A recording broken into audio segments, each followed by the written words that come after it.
लेकिन जो कुछ पंजाब में पिछले कुछ दिनों से हो रहा है, मैं आपसे ये समझना चाहूंगी, जो पाकिस्तान प्लस तालिबान प्लस खालिस्तान, ये जो कॉम्बिनेशन सामने आ रहा है, ये कितना खतरनाक है? देखो मैडम, ये कम से कम 3-4 साल से ड्रोन के जरिए कहीं और से, पाकिस्तान से हथियार खुल के आ रहे, टिफिन बम आ रहे। और आपने देखा होगा किसान आंदोलन के अंदर खालिस्तान के नारे खुल के लगे। दीप संधू जिसने तिरंगे झंडे का अपमान किया, खालिस्तान के जिंदाबाद के नारे लगाए, तिरंगे झंडे, हिंदू मुस्लिम सिख ईसाइयों का अपमान किया। और अभी जब उसकी मौत हुई तो आप देखिए उसके संस्कार के ऊपर पता क्या नारा लगे मैडम? कोई गीता ज्ञान बुलाना होगा, खालिस्तान बनाना होगा। जो कार्रवाई नहीं हुई, कब से खालिस्तान के नारे लग रहे हैं वहां पे। अभी आप देखिए करनाल के अंदर मैं गया, 4 बब्बर खालसा के आतंकवादी, खतरनाक आतंकवादी पकड़े गए। आपने सबने न्यूज चलानी थी, आपके पास कोई और मुद्दा है, इस न्यूज को छोड़ दिया। अगर उस वक्त आपने उस न्यूज को सब चैनलों पे दिखाया होता, शायद ऐसा हादसा ना होता। हम कई बार न्यूज को बदल देते, हम चीज को छोटा ले लेते। आज इतना खतरनाक हमला, वो इंटेलिजेंस ब्यूरो का ऑफिस जहां से सारा देश का सिस्टम, स्टेट का सिस्टम चलता है, इंफॉर्मेशन आती है। मैं काफी साल पहले किसी अधिकारी से मेरी मुलाकात हुई, कई साल पहले की बात है। मैंने उस वक्त अनुभव कर लिया कि दफ्तर सेफ नहीं है। पहली बात तो ये इंटेलिजेंस का ऑफिस मोहाली में होना ही नहीं चाहिए था, ये चंडीगढ़ में जहां पुलिस हेडक्वार्टर है वहां होना चाहिए था। दूसरी बात, हम रोज आतंकवादियों को पंजाब में छोड़ने की बात करते हैं। डेली कोई दिन खाली नहीं जाता पंजाब के अंदर। कौन सी ऐसी पॉलिटिकल पार्टी है जो हजारों बेगुनाहों के कातलों को छुड़ाना नहीं चाहती? और कहते हैं हम उनको छोड़ दो। उनका नाम पता क्या रखते हैं? ये बंदी सिख, बेगुनाहों का कत्ल करने वाले, बहनों के सुहाग उजाड़ने वाले, बच्चों को यतीम करने वाले, खून की नदियां बहाने वाले, पंजाब के चीफ मिनिस्टर सरदार बेअंत सिंह को शहीद करने वाले, मेरे ऊपर बम चलाने वाले, 38 लोगों की दिल्ली के अंदर पार्लियामेंट के शहादत और 70 के करीब जख्मी, खुले आम कहते हैं इनको छोड़ दो। तो क्या आतंकवाद समाप्त हो पाएगा?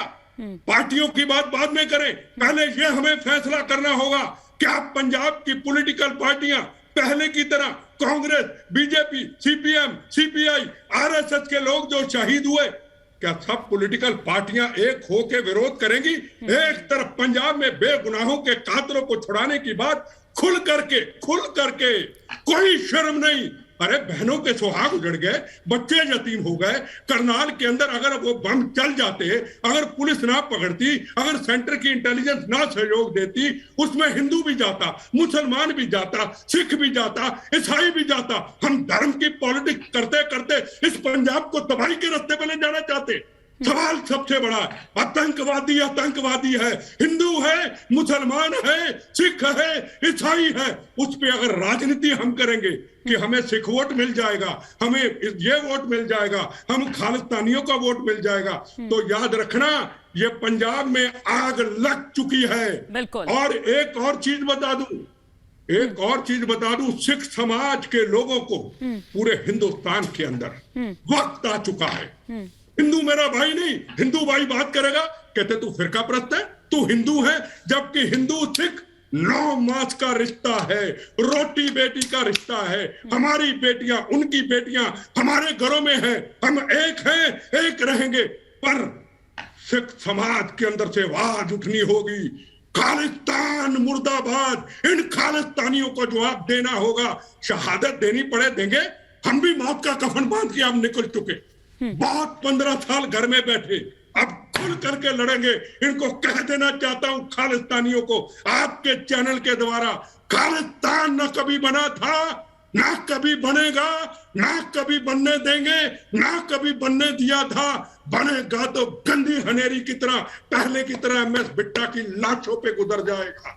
प्रथम राष्ट्र हिंदुस्तान एक है, एक रहेगा। मैडम, मैं हिंदुस्तान की जनता को बता देना चाहता हूं, पर हिंदुस्तान के सिख समाज के लोगों को गुरुद्वारा साहब में गुरु ग्रंथ साहब विराजमान, जब भी खालिस्तान के नारे लगे, जब भी तिरंगे झंडे का अपमान हो, हिंदू हो मुसलमान सिख ईसाई के, खुल करके विरोध करें। आज पंजाब से बाहर सिख समाज पूरी दुनिया के अंदर उसको इज्जत मिलती, उनको सम्मान मिलता है, लोग हमें इतनी इज्जत देते हैं। उन सिख समाज के कभी लोगों का पंजाब के खालिस्तानियों ने सोचा क्यों हुए थे 84 के दंगे? हमारी गलतियों से, राजनीतिक गलतियों से हुए थे 84 के दंगे। पंजाब में 36,000 बेगुनाहों का कत्लेआम हुआ। उसके बाद दिल्ली के अंदर हमारे सिख भाइयों का कत्लेआम हुआ। उनके जख्मों पे अभी मरहम हम नहीं लगा पाए। आज 36,000 बेगुनाहों का, खालिस्तानियों का खून पीने के बाद अभी भी इनको होश नहीं आई, अभी भी खालिस्तानियों पे राजनीति करते हैं जे भगवान। कभी बिल्कुल सर, आपने बिल्कुल ठीक बोला और मुझे लगता है कि ये पॉइंट ऐसा है कि क्योंकि देखिए देश की सुरक्षा से जुड़ा ये पूरा मसला है और मुझे नहीं लगता कि इस मामले में राजनीतिक दलों को राजनीति करनी चाहिए, इससे बाज आना चाहिए, मुझे ये लगता है। लेकिन बिट्टा साहब, पिछले कुछ दिनों में अगर हम देखें तो देश में देखिए ये गतिविधियां बहुत ज्यादा बड़ी है और ये बहुत ज्यादा डेंजरस है, क्योंकि आंतरिक सुरक्षा जो है वो एक बड़ी चुनौती है।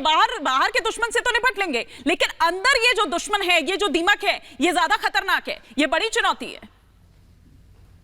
मैं एक चीज कभी प्रदीप जी का एक नारा हुआ करता था आजादी के वक्त और आजादी के बाद, जब देश के गद्दार इस हिंदुस्तान को बर्बाद करने की कोशिश करते थे, कहनी है एक बात से ही, इस देश के पहरेदारों से संभल के रहना, अपने घर में छुपे हुए गद्दारों से।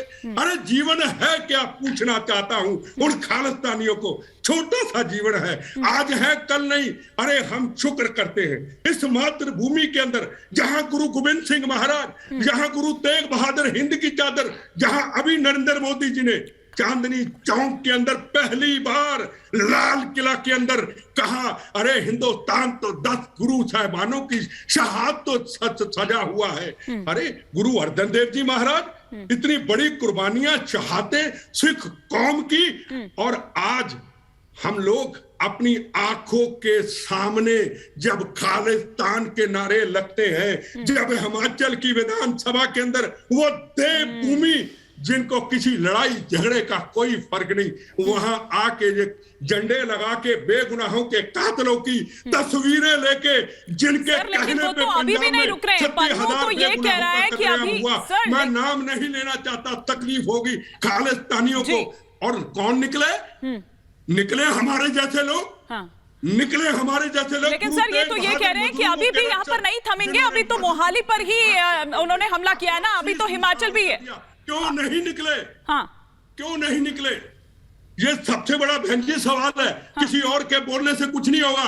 जब हिंदुस्तान का सिख समाज का लीडर, कौम का लीडर निकलेगा और मजलूमों को मारने वाले, बम चलाने वाले, सिख कौम की पगड़ी के ऊपर दाग लगाने वाले को, नकाबों को नंगा नहीं करेगा। हमारी पगड़ी जो गुरु महाराज ने खून से सजाई, उस पे दाग लगाते रहेंगे जो लोग। हम लोगों को निकलना होगा। पंजाब में हम निकले थे ना, चीफ मिनिस्टर सरदार बेअंत सिंह निकला था ना, हिंदू मुसलमान सिख ईसाई निकले थे ना, कुर्बानी दी थी ना, पंजाब को अमन शांति आया ना।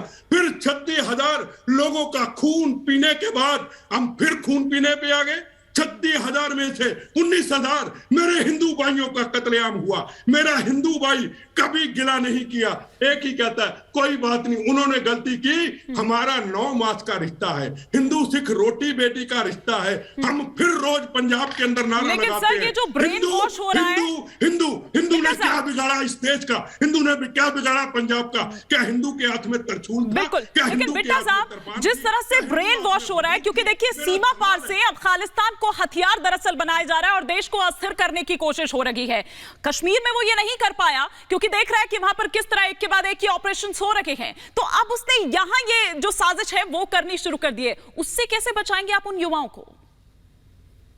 मैं आपको बताऊं, पंजाब के अंदर जब आतंकवाद था, लगता था पंजाब हिंदुस्तान से टूट जाएगा, पंजाब ये भूखे नंगे पाकिस्तान से मिल जाएगा, पंजाब में खालिस्तान बन जाएगा। एक आवाज निकली पंजाब में हिंदुस्तान से, कांग्रेस, बीजेपी, आरएसएस के लोग शहीद हुए, सीपीएम, सीपीआई, अकाली दल का कुछ हिस्सा क्या कहा, हमें कुर्सी नहीं चाहिए, हमें सत्ता नहीं चाहिए, हमें पैसा नहीं चाहिए, हमें हिंदुस्तान में पंजाब चाहिए, हमें खालिस्तान नहीं चाहिए। धाड़ धाड़ करके 1 साल में आतंकवाद को समाप्त किया। मिसाल आपके सामने है, आपके सामने है मिसाल कि आज पॉलिटिकल पार्टियां सामने क्यों नहीं खड़े होती। ठीक है, सवाल पूछिए, हिंदुस्तान की पॉलिटिकल पार्टियों को एक मंच पे इकट्ठी नहीं होती। याद रखना मैडम, मेरी बात लिख लेना, हर चीज को पहले कह देता हूं, अब की लगी हुई आग ये बहुत खराब होगी। मैं आपको सच कहना चाहता हूं, हमारी कौम में से गुरु तेग बहादुर हिंद की चादर की महाराज की कौम में से निकलना होगा। इन खालिस्तानियों को विरोध करना होगा कि आप खालिस्तानी हो, आप देश को तोड़ना चाहते हो, आप देश में खालिस्तान बनाना चाहते हो, आप पंजाब में भूखे नंगे पाकिस्तान से मिलाना चाहता हूं। हमें अपने ब्रेन, अपना हृदय प्रथम राष्ट्र के लिए लाना होगा। डबल पॉलिसी नहीं चलेगी हिंदुस्तान में, नहीं तो गंदी राजनीति करते करते पंजाब को फिर हम तबाही के रास्ते पे ले जाएंगे।